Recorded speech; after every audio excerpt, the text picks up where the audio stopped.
காலையில் 5:30 மணிக்கு shooting ready ஆகிற மாதிரி வந்து உட்காந்துருவார் மணி சார். அந்த லெஃப்ட் சைடில் ஒரு சோபா இருக்கு, அங்கே தான் உட்காந்துருப்பார்.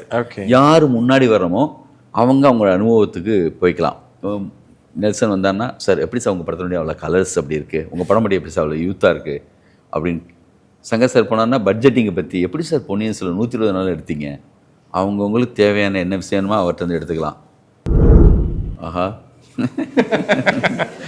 தமிழ் சினிமாவின் ஆமாம் என்ன சொல்கிறது பொக்கிஷங்கள்னு சொல்லலாம் சார். ஆமாம் ஆமாம். இது கொடைக்கானலில் மணி சார் வீடு. நாங்கள் ஒரு 12 பேர் வந்து ரெய்னான்னு ஒரு டீம் இருக்குது. ஓகே. இந்த கோவிட் டயத்தில் சங்கர் சார் தான் ஸ்டார்ட் பண்ணி விட்டாங்க. அதை நான் என்கிட்ட சொல்லி நானும் எல்லார்ட்டையும் பேசி, கௌதம் மெயினாக இதில் வந்து அவங்க முழுக்க பர்ஃபெக்டாக இதில் வந்து செயல்படுவாங்க, கௌதம் சார். அது மாதிரி பாலாஜி சார், மிஸ்கின், இவங்க எல்லாமே, பாலாஜி சார், அப்புறம் வந்து நம்ம நெல்சன் வந்து என்னென்னா இந்த டீமில், எங்கள் டீமில் இல்லை. ஓகே. ஆனால் சமீபத்தில் கௌதம் சார் அவர் மீட் பண்ணும்போது இதை பற்றி நாங்கள் அடிக்கடி மீட் பண்ணுறதை பற்றி கேள்விப்பட்டிருக்கோம். லோகேஷ் இருக்கு, அப்படி கார்த்திக் சுப்ராஜ் எல்லாம் இருக்காங்க இதில். அன்றைக்கி அவங்க வரல, முருகதாஸ் இருக்காங்க.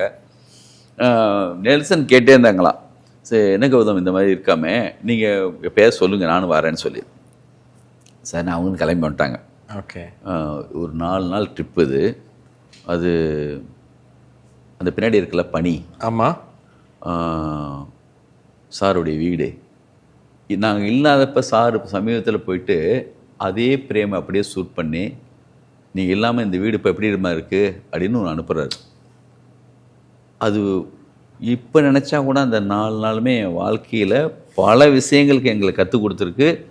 இன்னும் டிரைவ் ஆகும், இன்னும் ஞாபகத்திலே இருக்கும். என்னெல்லாம் பேசியிருப்பீங்கல்ல, எல்லா கோணத்துலேயும் இருந்திருக்குல்ல. காலையில் 5:30 மணிக்கு ஷூட்டிங் ரெடி ஆகிற மாதிரி வந்து உட்காந்துருவார் மணி சார். அந்த லெஃப்ட் சைடில் ஒரு சோபா இருக்கு, அங்கே தான் உட்காந்துருப்பார். யார் முன்னாடி வர்றமோ அவங்களோட அனுபவத்துக்கு போய்க்கலாம். நெல்சன் வந்தான்னா, சார் எப்படி சார் உங்கள் படத்தினுடைய அவ்வளோ கலர்ஸ் அப்படி இருக்குது, உங்கள் படம் படி எப்படி சார் அவ்வளோ யூத்தாக இருக்குது அப்படின்னு. சங்கர் சார் போனார்னா பட்ஜெட்டிங்கை பற்றி, எப்படி சார் பொன்னியின் செல்வன் 120 நாள் எடுத்தீங்க, அவங்கவுங்களுக்கு தேவையான என்ன விஷயமோ அவர்கிட்ட வந்து எடுத்துக்கலாம்.